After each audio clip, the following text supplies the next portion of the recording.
What's up, everybody? Welcome to the CanesInSight podcast live at the Lickin' Miami Gardens. You see the address under us. It is our spot for every home game this season.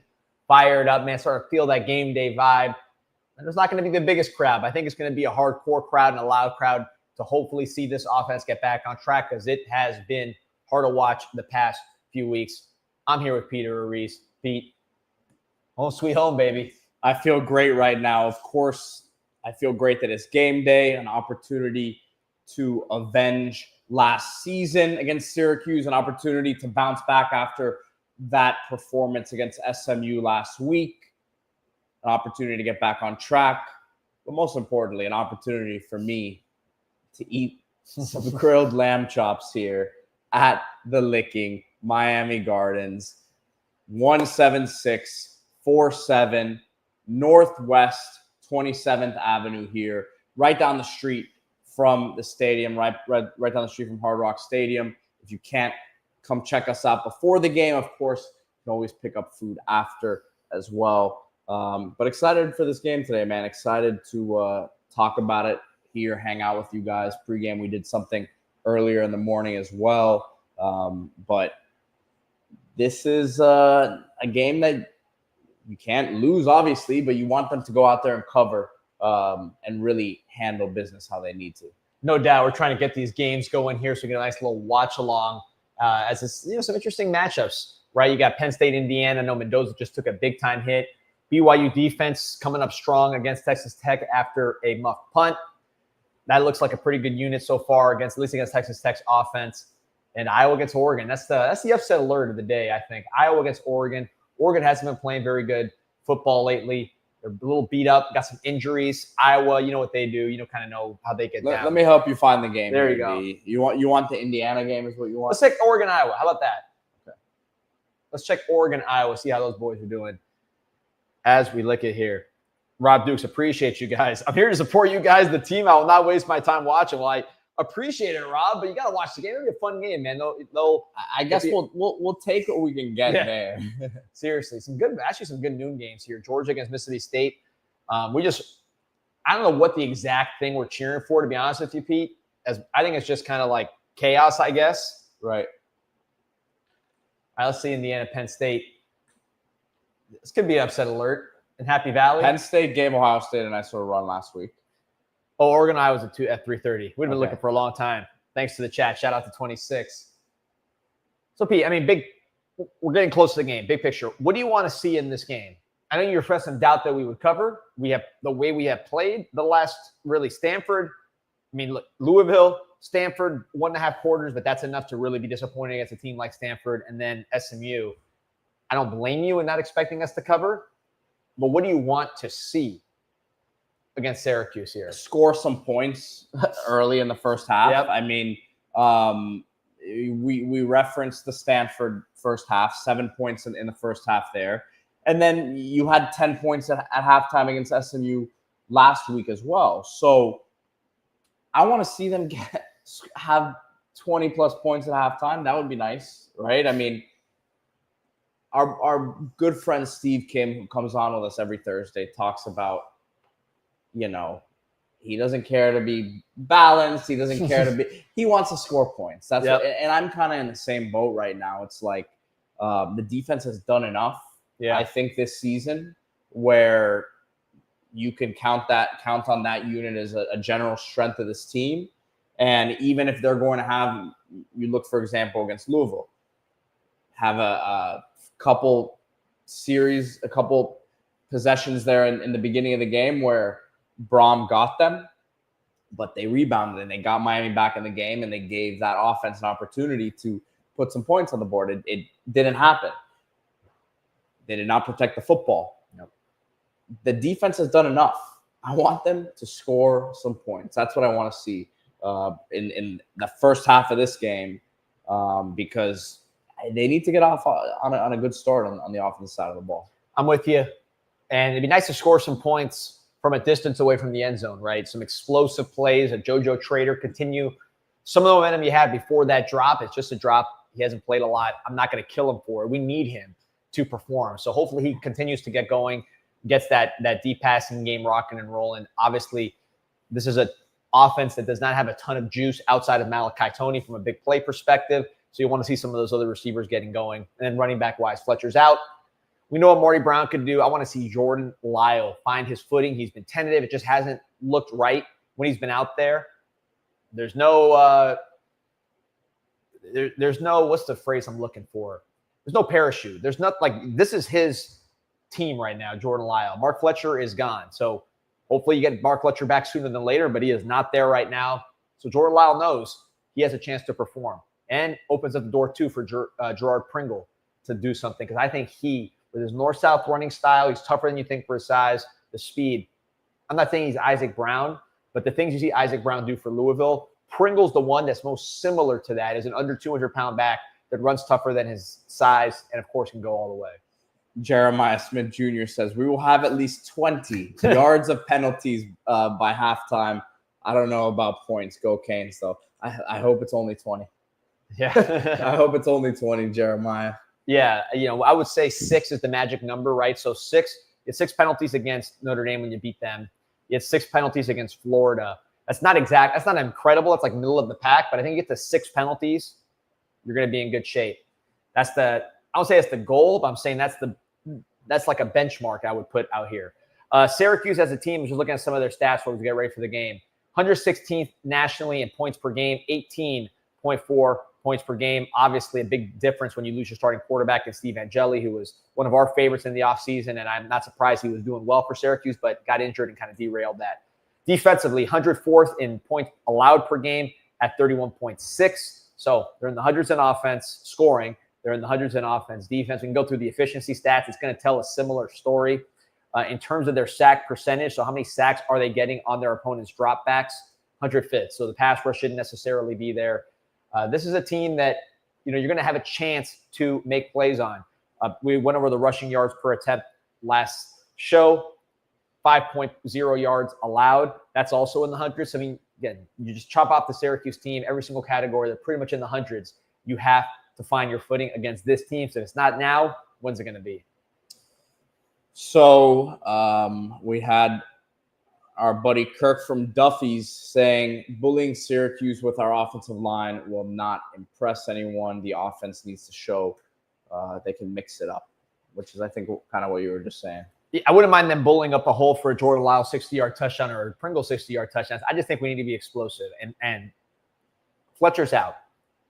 The truth of the matter, Pete, tell me if I'm wrong, this offense has looked by far the best with Mark Fletcher, our running back.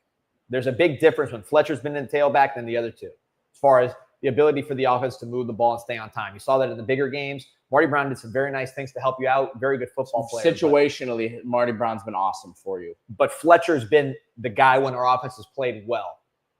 We've lost steam when he's left. And we still lack the explosive element.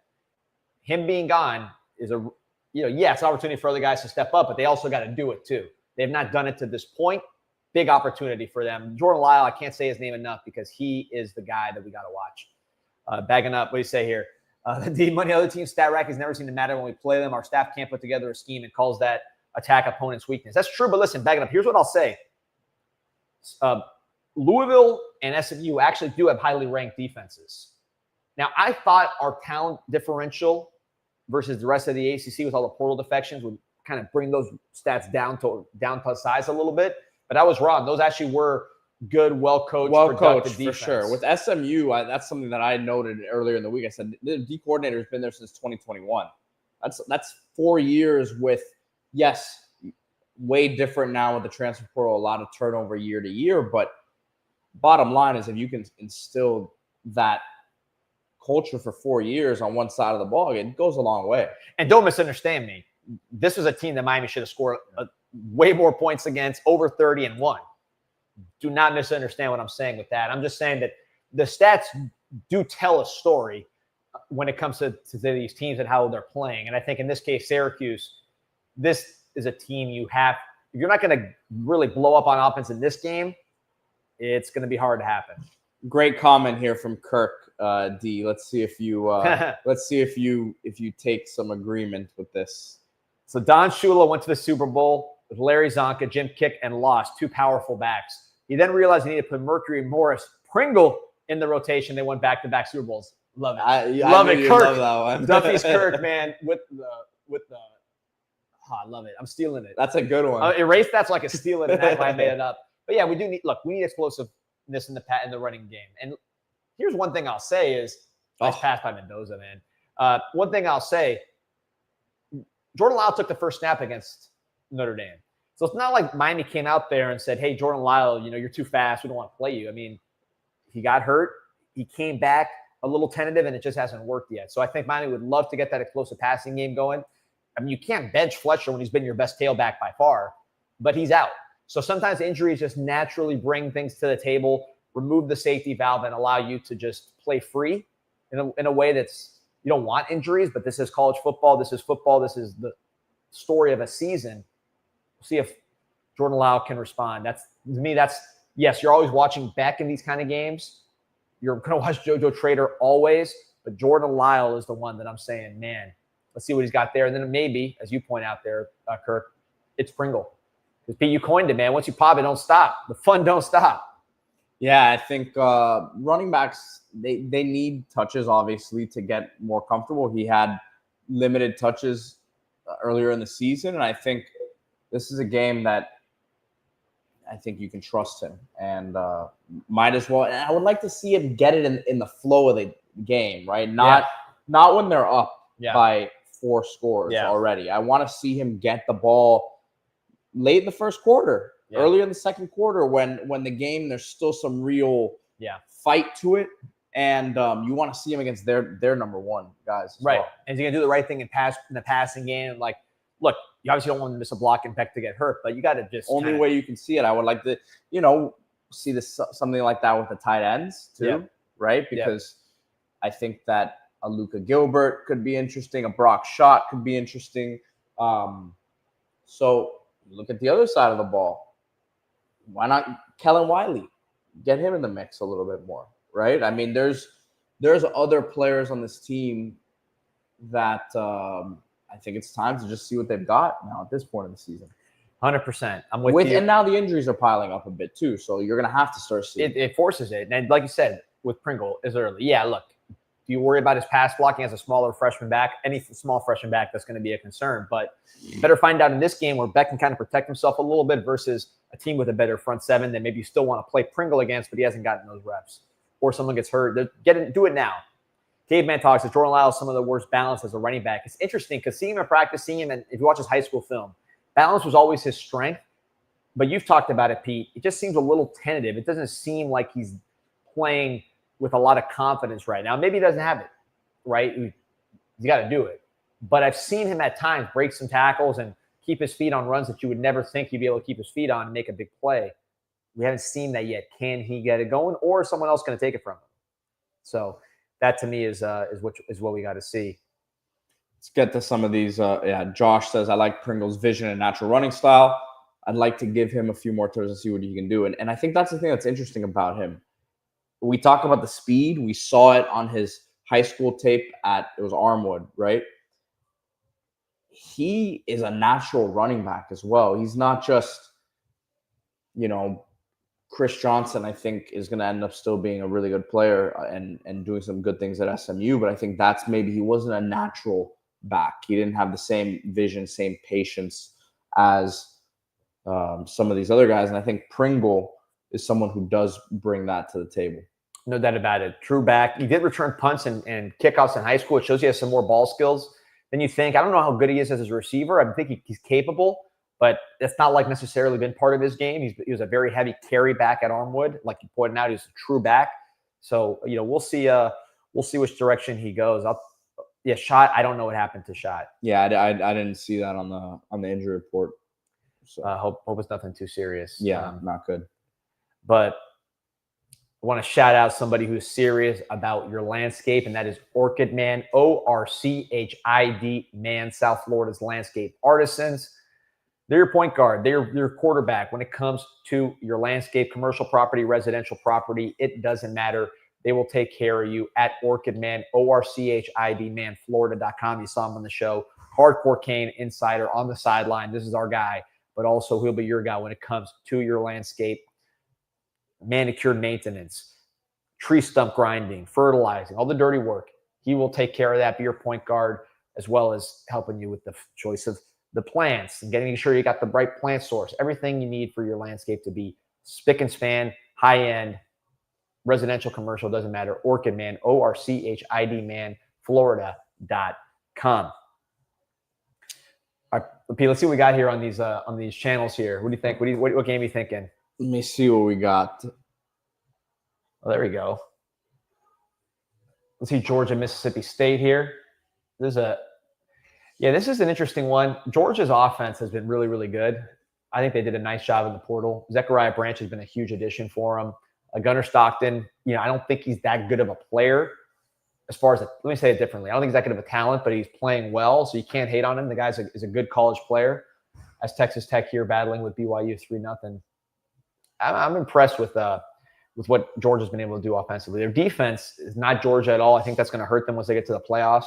But right now, you're not talking about a dynamic pass rush or anything like that for Georgia. It's really about their offense. No, I mean, which is crazy to think, but they make the right plays, right? And they don't beat themselves. And I was watching that game against Ole Miss a few weeks ago with Steve Kim actually at Duffy's. And they just you never felt like the game was out of reach for them. It never felt like they emotionally got to high or low throughout the course of these games. And I think that's part of what we see with Miami in these games. And when we're watching these games, even though you're up 10-7 last week against SMU, something just felt off. Yeah. So Georgia, if they're in that same situation, I have no doubt that they come out and they really attack that second half the way it's supposed to be attacked. The way that Miami did against Stanford the previous week. Right. But you need to see that today. And I think that's still, you talk about these intangibles and what makes a championship team. You can put a lot of these pieces together and you can bring guys like a Keontae Scott's been a fantastic leader from the portal. But it's still, I don't think there yet, D. And I think a lot of these ups and downs that we feel as fans are just because it's reflected in how they play. Yeah. So finding a way to lose instead of finding a way to win. Exactly. Right? Like Georgia. Exactly. I would say I thought Beck was going to help with that. I mean, this guy's won 30 games, but the penalties have been just this. We can talk about a million things, and there's a lot of things that are hurting this team. Ooh, good catch. What a catch in Texas Tech game. Who's this guy?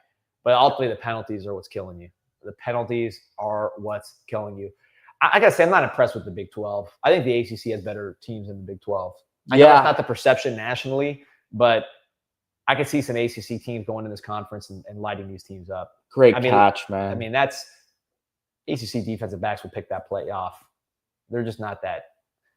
Iowa State beat us last year, obviously. Cam Moore plays that full game. We probably win that game pretty handily. But you saw they're just not that big and strong defensively. You can score on them pretty good.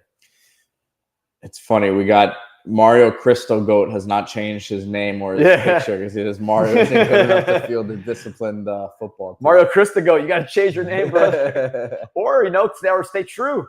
Stay true. Manuel Soto saying, "Get some food on that table, man." You're reading my mind right now. That's what I'm thinking. We're waiting for it, man. It'll be here any minute. Shout out to Taylor. In terms of who do we cheer for, I kind of just want everybody to lose. Anybody that's ranked loose. In a game like Texas Tech against BYU, BYU is the higher ranked team. They're right touching each other, so it's not really a big difference. But one's undefeated, one's not. As Patrick Mahomes looks on wearing his Tech jersey, Brittany Mahomes. I'm a Brittany Mahomes fan. She's got the confidence to be on Sports Illustrated cover, no problem, despite not, being built like some of the other girls. So shout out to her for overachieving. Look at that. That's a nice situation over there at Texas Tech. They'll be good. They'll be good for a minute now. Dude, you love Lubbock, man. That's. Did you ever have to go there for recruiting? I did. It's funny. I actually went there multiple times. Shout out to the Deaton family. I ran into the kid, Dawson Deaton, in Dallas last week. He's from Dallas. I was staying at the Star at the Cowboys facility over there with the Golden Canes, and I was working out in the gym, and the kid was there too. He's doing well, man. He had to retire due to injury, but yeah, great great place, man. In terms of college football towns, I'd much rather. I'm telling you, I've been to Norman, Oklahoma as well, and I'll take Lubbock over Norman. Oh, nice catch. Is that? Oh, we got a flag too. What a play. A good point though. Is that a crazy statement? No, listen, Lubbock over Norman. It's a different. I mean, it's not like Norman is Miami. Good point by Josh, and thank you for checking me on this. It's true. Baylor and TCU both beat SMU without a lot of trouble. So maybe I'm underrating the Big 12. I don't know, man. I'd love to get I'd love to get a shot to play some. I'm all for these conferences. I think you got the first one down. Yeah, right? I think first. I'm all for the ACC, the Big 12 elevating though, D, because I think you cut into the monopoly of the SEC and the Big 10. For sure. It's a good thing. For sure. Texas Tech top 5 in O&D. Those are markers of a playoff team. Yeah, I mean, look, Texas Tech I could see. BYU I'm not as sold on. I'd be nice. I think for us, I don't know this touchdown. I don't know what the result is here that works best for Miami. But I think probably Texas Tech just winning by a lot. So BYU just kind of looks like a pretender. I mean, unless BYU wins and Texas Tech gets knocked out also. I mean, 2 losses for Texas Tech would be. Yeah. Well, Arizona State's in the mix too. P, why don't you throw on let's throw on one of these other games here while they review this. That's going to be a touchdown for Texas Tech, it looks like. James Caden wants to know how many fake penalties get called on Miami tonight. I don't know. Usually they save those for the tight games. Cloud Fleet says, I grew up an hour away from Lubbock in Amarillo, Texas. Texas Boa Boys. Amarillo, 2 things with Amarillo. I say, yellow. First of all, Terry Funk, former NWA champion, one of the best wrestlers of all time, from Amarillo, Texas. Also, one of my favorite songs is on the CanesInSight Daily podcast playlist because I put out my song of the week with Mike Ryan, Amarillo by Morning, George Strait, one of the best songs of all time, point blank, period. I ain't got a dime, but what I got is mine. I ain't rich, but Lord, I'm free. That's George Strait with the bar. So here we got Mississippi State up on Georgia 7-3. Let's see the fumble on the goal line. Let's see where this one's going. Goal line fumble. It's going to go in Georgia's. Oh, there you go. Wow. Mississippi State got it, baby. I'm a Lebby guy. I'm a Jeff Lebby guy. Yeah, I think Mississippi State, you need a kind of outside the box type of guy. You're not going to win on just straight bully ball. They played someone else tough the other day as well. Oh, Texas. Remember, they lost that one against Texas. Ooh, that was close. I think he was losing it before the ball. Yeah, he was. Before it actually came out. But they almost beat Texas. Remember, Texas came back down 17 in that one. Let's see what's going on here. Love Levy's. Oh, yeah, Levy's a good play caller.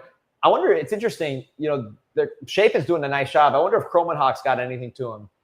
I was reading, it's funny you say that because I saw some Florida State fans going after him. Is he third? Is he third string? Yeah, I don't even think he's backup. Wow.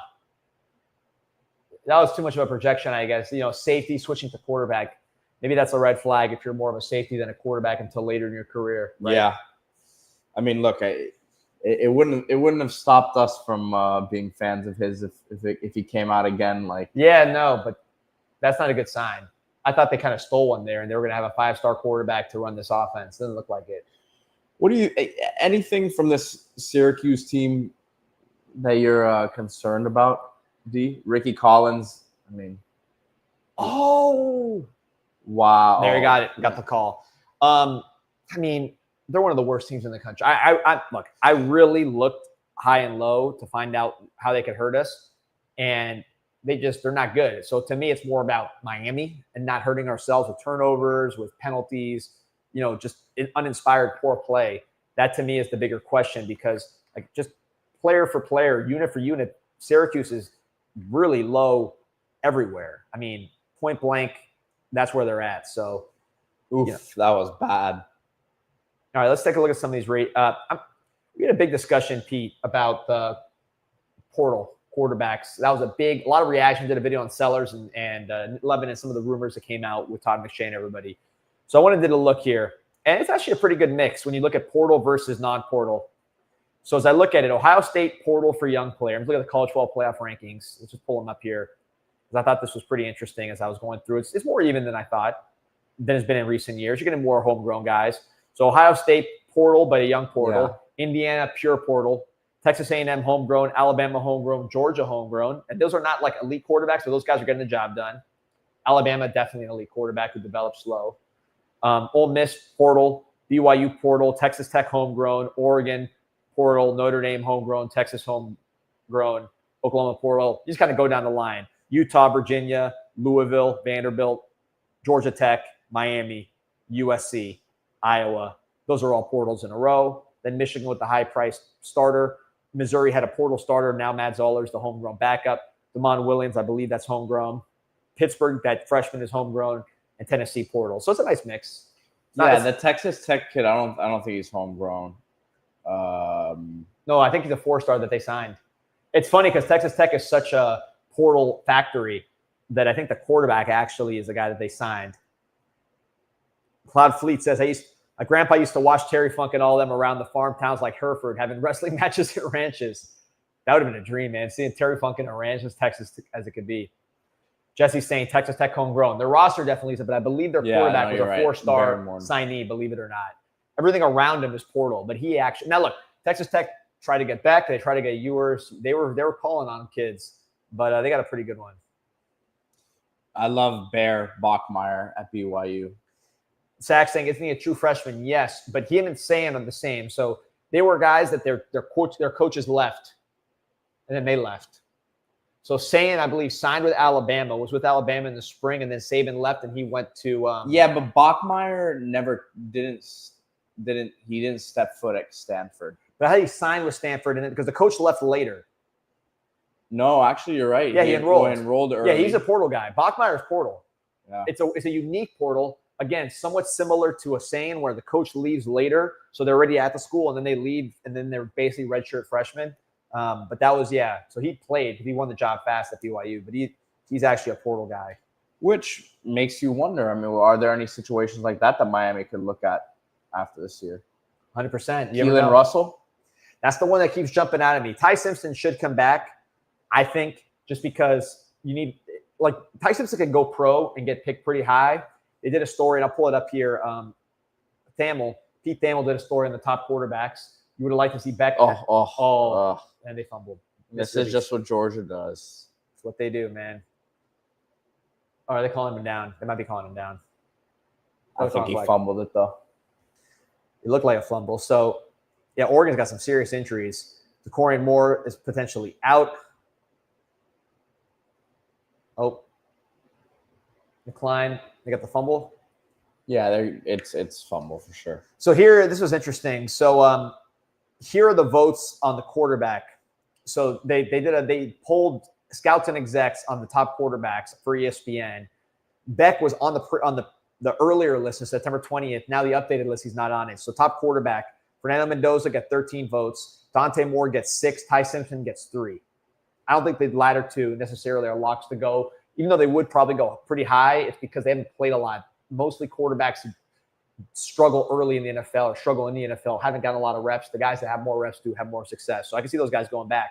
Other guys, Mateer, another one who could probably come back. Brendan Sorsby from Cincinnati. I can see him going. And then Lenore Sellers, still 1 vote as the top quarterback. You look at the September 20th, Sellers had the most votes, 8 from NFL. People were getting after us. They were saying Sellers sucks, and maybe he does. I don't know. NFL guys had him as a number 1 quarterback as early as September 20th, right? And he had played a little bit before that. Nussmeier was number 2. Beck was then the next one. Mateer, Drew Aller, Sam Levitt, and Arch Manning. So that's flipped a lot. Mendoza clearly jumping to the top of the crop in terms of the NFL guys with what he's done. Yeah, I mean, it's a polarizing group. I think some guys are going to – like Simpson is a tough decision just because he's on fire right now. I mean, he's looking like he's trajectory to win the Heisman, right, at this rate. So if he does that, I don't know how you come back. Win 2 to school. Win a championship. On PL8. I know that Nussmeier, though, probably regrets his decision coming back because if you're him, you're not projected to be a first rounder right now. You don't know.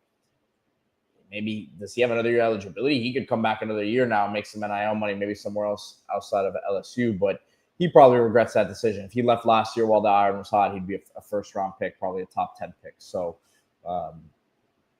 James Kane said, I'd like a mobile quarterback who could make easy throws. Definitely, I think, to me, someone with some feet. Sam Levitt, I mean, is he – I don't know why he would leave our boy out there, Dillingham, at Arizona State, but that's a guy that I would take in a heartbeat if he decides to come back. So still a lot of season left here, month plus, and a lot of narratives to kind of form. Lenora Sellers is gonna be a very interesting one to track, though.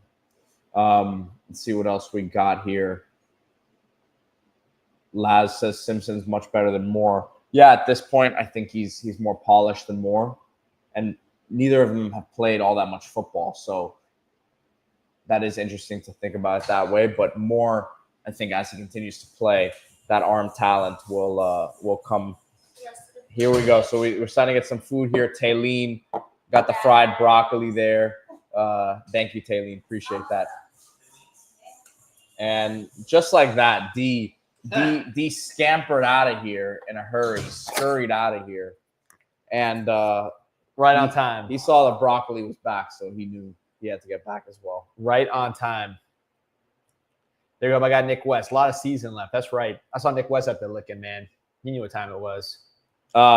Zach says Maryland quarterback, if Loxley gets fired. Well, Loxley did get fired, so wait, no, he didn't.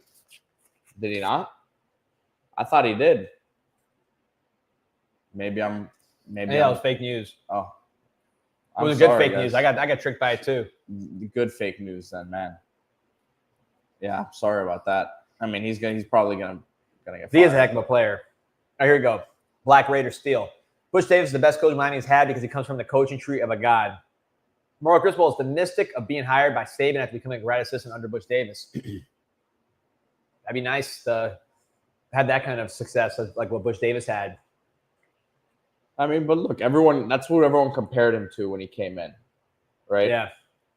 So we didn't expect him to be I said it earlier this week, Norv Turner. I don't know why I said that. He was just like a guy who I always thought of as like an X's and O's guy. But we knew who he was in terms of his identity. Right. And I think he's done a tremendous job flipping the roster and turning it into something way better than what it was and as good as it's been in Miami in 20 years. But that's not to say it's still perfect. When if you don't get it done with this team, the question becomes, all right, what do you need to get it done? Because these guys are good players that they have now. So this is a big test, man. It's a big test today. See how you perform. I think the win is less of a question is how you perform in this particular game, but you never know. And then going forward, obviously you got to go 4-0. That's the name of the game. And like, not to jump on Dennis Taylor who makes the comment, would Mario ever resign? But like, I think from talking to people in the building this week, D, like it's been overblown. This team has not quit. This team is. I could come on here after the show and have and after a stunning upset and call for everyone's head. So who knows what happens 4 hours post game peak? If we lose, oh my goodness. Who knows what happens at 7:00 p.m. Eastern time here if that happens? I may completely change my tune, but this is right now in that building.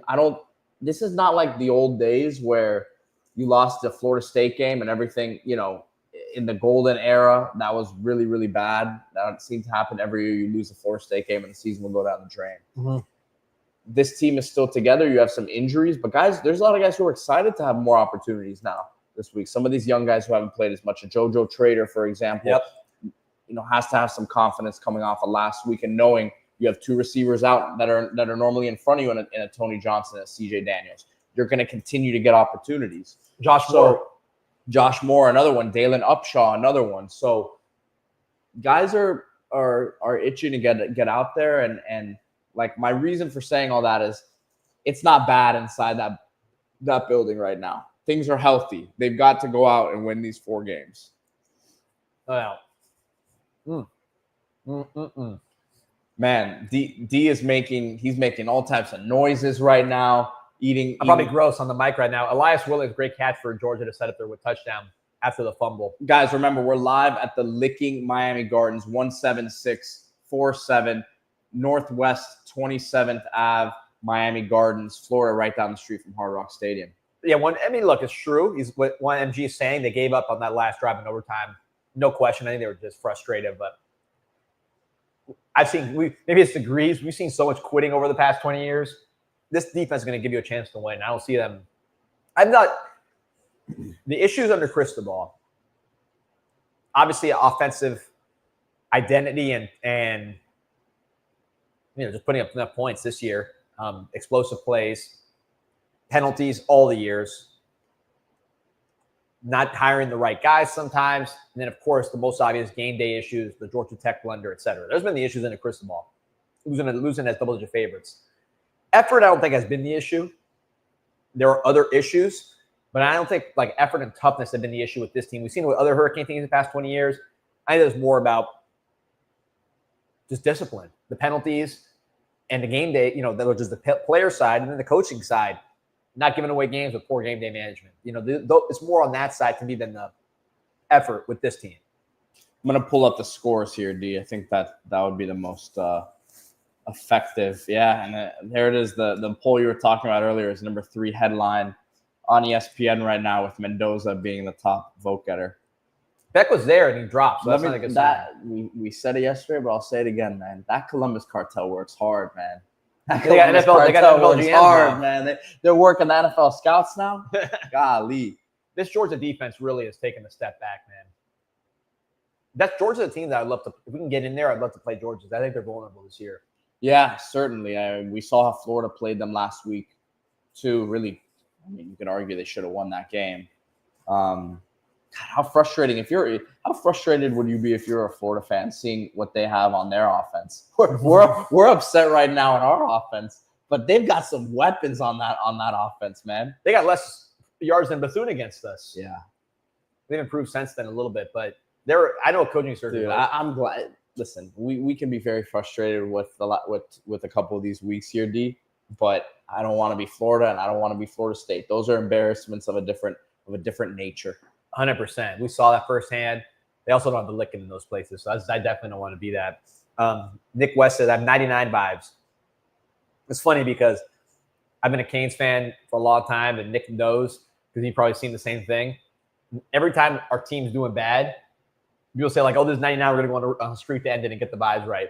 So that has happened a lot. So I'm sure some people in the chat, they're like, yeah, it's been 99 vibes for 20 years. But I said the point earlier on our show earlier. Syracuse, 99, empty Orange Bowl. I was there. It was Loud who was there, but it was extremely empty. Santana Moss, Reggie Wayne, Portis. Amazing the players that were there for an empty game. But that was the day our offense clicked with Ken Dorsey, true freshman quarterback, coming off a loss to Michael Vick and Virginia Tech. I'm not saying this is that, but it'd be nice if this was that. Yeah. I remember being there and I remember thinking, wow, this is the most exciting game I've seen all season. And then you saw what happened after that. That was when the run came. Question here from George. He said, George Steele's tongue. Nice wrestling reference. I know he's liking all the wrestling references. Shout out to George Steele's tongue, which I believe is blue. He says, I don't watch enough South Carolina to know the answer, but why does Sellers take 5 sacks per game? Outside of the O-line not being very good, sometimes, man, guys with his ability, and I used to see this a lot with he's a different level athlete, but Deshaun Watson with the Texans. Mm-hmm. Sometimes guys with that athletic ability, they hold on to the ball just trying to extend the play, trying to wait for something to develop downfield. And I think it's probably more of that with Sellers, not having also really dug into the game tape that closely, but having watched him, I think it's probably some of that.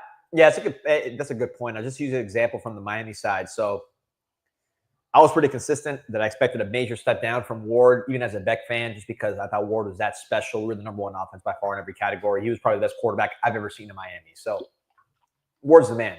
However, one thing people said that I disagreed with was they said Ward saved our offensive line from a lot of sacks. And I think that's the opposite. And I'm just actually looking at it.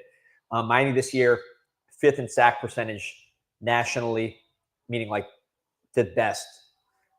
Maryland actually number 1. That quarterback must be elusive as can be. Ohio State number 3, Cincinnati and San Jose State in there as well. Utah with 2 NFL tackles in that mix. You go back last year, we were still pretty good, but we were 31st in sack percentage, almost twice as high. So Beck gets sacked a lot less than Ward because what you just said, the running around. Now, what Ward did with that time was explosive plays and put up points where we're not getting this season. So Ward's the man. It's more just a stylistic thing when you speak about the sack stats specifically. That I think is more of the issue, is the holding the ball, like Pete said.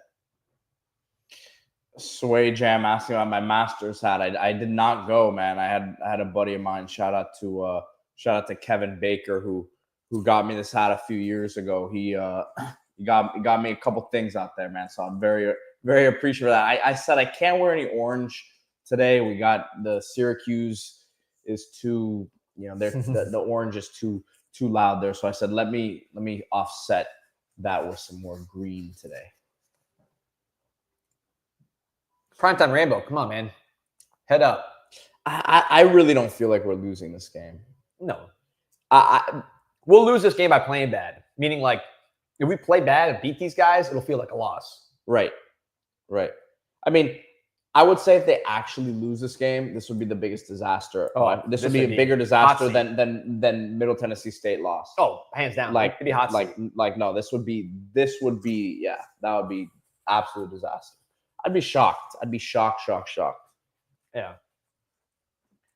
But Bagging Up says the sack percentage is being inflated by the something I don't know what. By the fact that we don't. That we don't throw downfield very often. We throw quick screens 60% and 5 yards, stop routes most of the pass plays. I'm pretty sure Beck also has the lowest pressure rate, the highest time to throw. I mean, you've seen him sit there. I talked to someone the other day about the O-line, and they said I could grill a steak back there in the pocket. That's what someone with the team when we were talking about the pass protection. Yeah, but it can't be discredited that they are not doing what they need to do in terms of the penalties. And I mean, in the run game, not the run 80th yards per attempt. Whatever you want to put it on, it's not what it needs to be. Penn State's looking alive out there. Penn State's looking alive. I mean, listen, they battled. It was last week they played Ohio State for 3 quarters or so. They were in that one. There's good players out there, especially in the front 7. James Franklin, man. What do you think's going to happen with him? By the way, I think Drinkwitz is going to get this job, Penn State. That's what I've heard. I've heard Drinkwitz, Penn State. And Wisconsin really wanted Drinkwitz, but that I don't see what. I'd rather say Missouri. Yeah. The thing that scares me is James Franklin, FSU. I think Auburn's the one that could save us on that one. Auburn hiring James Franklin? They're hiring Summerall, from what I understand. From Tulane. I mean, that would be Franklin at Auburn would be an interesting one. He seems like FSU, and I hate it. Yeah, it's trending more that way, right? It seems like. Indiana's got a good team, man. But again, they're very much like Georgia. Like, you don't feel right now at 7-7. Like, you're not. If you're a fan of theirs, you're not panicking. I mean, how many games they win? These are the games that they win. They won 11 games last year. They're undefeated this year. So this is just a team that wins, man. Like you said, these are the games they win. And they only lost last year was when they got outclassed in the championship game and in the playoff. Virginia Tech's an interesting job too. James Kane said, "Yeah, I thought Franklin was going to Virginia Tech." That's a very, very interesting job right there. I've heard some Gruden rumors there too. There might be some legitimacy behind that one. That seems like a job that he would do relatively well in. I think it's very similar recruiting base to Penn State. I went to school in Washington D.C. and my wife was in Baltimore at the time going to school, and we spent a lot of time in that area, talked to a lot of people. That's pretty much Penn State and Virginia Tech country. The recruiting area, the fans, a lot of overlap there. So I think that's why people make that connection. If I'm Franklin, I hate to say it again because I don't want this to happen, but I'd rather have FSU. Oh, Mendoza. Look at Doza, man. He can run, man. That was a nice escape. Yeah, he definitely can. He definitely has enough. More than enough. He's a baby giraffe. Every time he gets more, he just and this is a good lesson to learn because I saw Mendoza his whole career from high school. He's a lengthy running style. One thing I'm the lesson to learn from a Mendoza, and at the highest level, I'm not comparing the two. I'm just saying there's an example of it at the elite level is the Tom Brady. Is that some of these tall guys, as they get better strength and conditioning, as they get older, and they just coordinate more, they get more athletic. And when you start seeing them kind of creep up in their athleticism, you got to watch it because it's going to, in some cases, continue to go up. With Mendoza, who's committed to Yale, as he gets sacked there, boom, nice play. Oh, and flag on the play, maybe holding. He started getting more athletic as a senior, and I remember writing on CanesInSight, this guy's a D1 player. I don't know why he's going to Yale, and then Cal at the last second on signing day swooped in, but he was already kind of trending up athletically, and that's continued. Oh, they got a first down. That continued every single season.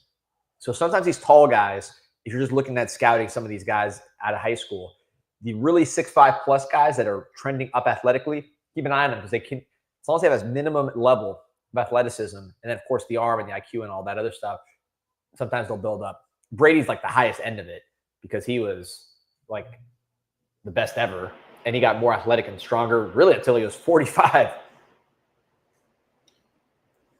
Joel Warren, our boy, says, curious if people here are downers in real life or just Canes downers. Love all my Canes brothers, but damn.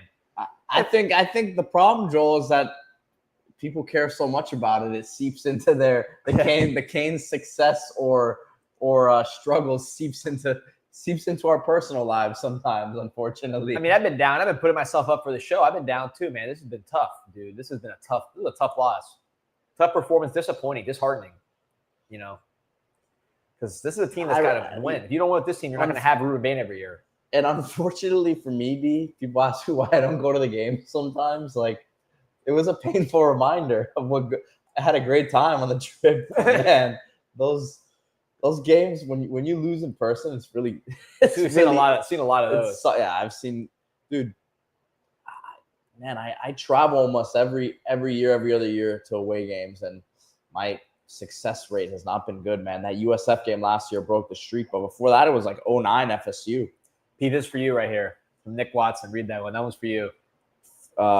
He says, for real, Joel, positive vibes. Round ball rolling right now. Hey, Joel's locked into the basketball team. D, you and I have been pumped up about it, and I'm kind of already like getting myself ready for, hey, they lose a game to Florida. Everyone's going to say, hey, look, they just beat 3 bad teams, and look what happens when they – I understand there's going to be a lot of that sentiment in the comments. Yep. So I want to, like, prepare myself for it, and I want to prepare you guys. Like, I still don't know if this is a tournament team, but what I know is that it's going to be a heck of a lot more enjoyable watching them this season than it was. And I keep saying it. People say, oh, well, last year was tough. The last 2 seasons were really, really tough. We had high expectations 2 years ago also. Big time. So you brought in Matthew Cleveland, who was supposed to be an NBA-type prospect, and you added it to the team that still had Norchad, that still had Nigel Pack, that James Blackman was this is the year. Are you talking about 2 years ago? 2 years ago. Yeah. I mean, you still had Keyshawn George. Keyshawn George was there. Who was turning one of the better out to be players in the East right now. So it was 2 really bad years. I don't know what's going to happen against Florida. They have this tournament in Orlando. I want to see them go win. You have that first game against Dayton, right? And then you have on the other side is Georgetown and BYU. Georgetown beat Maryland last night. Would love to see you in a matchup against one of those. My alma mater. Me and Pedro Ariz, and Ariz Law, PA. Yeah. So, yeah, man, I'm with you though. I'm excited. It's the energy. It's something about being in the on-campus arena. I gotta say it. You go to the games too. It's a great. You get good energy, man. Same thing with the light, man, being there on campus. Students showed up to the basketball game. Yeah. They didn't show up for the football game. We'll see how they show up today. It's homecoming. Maybe you'll see some more action. That might help the attendance a little bit. But the students definitely showed. The students were better than the general pop when it came to the basketball game. The student section was full. And come on. What a throw. Come on. Good play by the DB. That was perfect. I mean, that just dropped right in the bucket. Yeah. And Cloud Fleet says women's team looks good too. Shout out to Coach Cullup. And you're talking about the women's basketball and the volleyball. And the volleyball team, Shout out to them all. I saw my girl from Netanya, Israel, ball at number 14, Gal. Gal Ravid, I believe is her name. She was awesome. Really impressed with her, lefty. She's really, really good. Really, really good. Only a sophomore, I believe.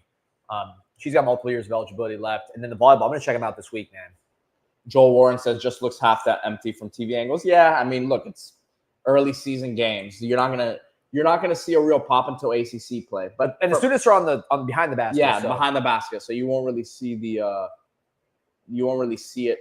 Look at oh no! Oh, Come Mendoza, on. he's so good, man. What are we talking about here? Sheesh. Look at that first overall pick back to back, and they were trying this. But yeah, from my experience, man, if you come out of the non-conference play relatively unscathed, you don't lose any of these games to the teams that you shouldn't lose to, like the way they won these games, and you have Stetson, you win that game, like it will be pretty good crowds for ACC play. I would think. I know that the season ticket sales were down, like at the before the season, because I think a lot of people just want to see what it is, but I already have had multiple people tell me, hey, I'm now getting my tickets now after the first couple games because they are encouraged by what they've seen. And it's the best ticket in town. James Kane says it. It's nice having a defensive basketball, man. They just look like tough guys, man. They play hard. They look tough. So different than last year from a physicality, defense perspective. And look, are we going to have some games where we don't score down the stretch and we're missing shots down the stretch? Yes. But there are going to be a lot of close games because of the way these guys can play defense and compete. And, 26 saying it too, which is it's nice having a big that can actually rebound and defend. I mean, the difference today and Kid, just the way they play is night and day. Oh, big sack. Number 5. Took a big hit. Penn State's got some dudes, man, still. Good comment here from Castaneda. Yeah, I was going to say good question here from Castaneda Music. How does it have to look today for us to regain confidence in the team? I said it, D. I think you've got to score touchdowns in that first half. Yep. You've got to score 3 or 4 touchdowns in that first half.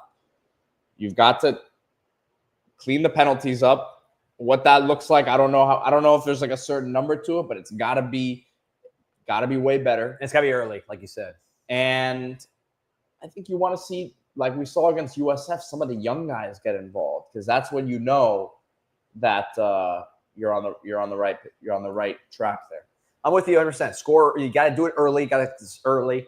Penalties, really, I say penalties early because you got to the second we get a false start, that crowd's growing. Let's start clean, get a lead when it comes to the penalties. Let's show that we're focused on it early on, and then explosive plays from young players like you're talking about, even better. Bagging up, I give Bagging Up credit because we know he's not a troll. But he has his beliefs, and he has been very right in a lot of his beliefs about what this offense is since spring and summer, right? Consistent. And he says over or under 24 points. Look, I had 31-13, so I only had it a touchdown over. But I think they go over today. D thinks it's going to be a 40. I think he had 41 on his prediction. Ken Dorsey's in the house, as Nick West points out, so I'm going full on in those Syracuse 99. Ken Dorsey's here today? So funny, Ken Dorsey, I didn't see him there, but Ken Dorsey with the Cowboys, right? He's an offensive assistant with the Cowboys, was at the hotel with the Golden Canes hotel where I was staying. At SMU? In Dallas, yeah. Someone said that because the Cowboys literally practiced right next door from where we were staying. And some people said that he was hanging out. I guess he was catching up with some Golden Cane people at the hotel. So, yeah. Oh, right on time. Let me help out. Oh, wow. Look at this. Right on time. Special. Thank you. Got these lamb chop. Oh, look at Thank this. Thank you so much. Taylene, tell them why they gotta come to the licking here. There's no other reason why. We got amazing wings. We got a lot of options, seafood, lamb chops, anything you could think of. Perfect. Thank you, Taylor. And amazing drinks. We got almost 700 on here live right now. Let me get the camera back here a little bit. Yeah, real quick. While you're doing that, let me pull up and talk about KashKick, the rare triple win scenario, man, with KashKick. Download the app, one of the top apps in America, KashKick. Gets all your games that you like to play on your phone, waste time, puzzles, adventure games, games for if you got a little daughter, you want to give her the phone. Got those too. Games for your kids, they got it at KashKick all together. As you're playing the games, or as your kids are playing the games, you are making money. This is all legit. 4.5 plus average rating in the App Store. Top 5 lifestyle app in the country. 1.5 million downloads. All legit. The money goes into your PayPal account from advertisers just for playing games. It's that simple. And with the Play It Forward program, the American Cancer Society will receive an equal donation. So what the advertisers pay you, they'll pay the same amount to the American Cancer Society. Win, win, win with KashKick. All right, Pete, I think there's a good time for a break here as we get closer to hour 2 of the CanesInSight podcast live at the Lickin'. Again, appreciate all of us, everybody in the chat, almost 700 on. Come by before the game at the Lickin'. The address is right down there. Park, eat, drink, watch the other games, and then boom, into the Rock for Miami, beating the tar out of Syracuse. See you next hour. Go Canes. See you guys soon.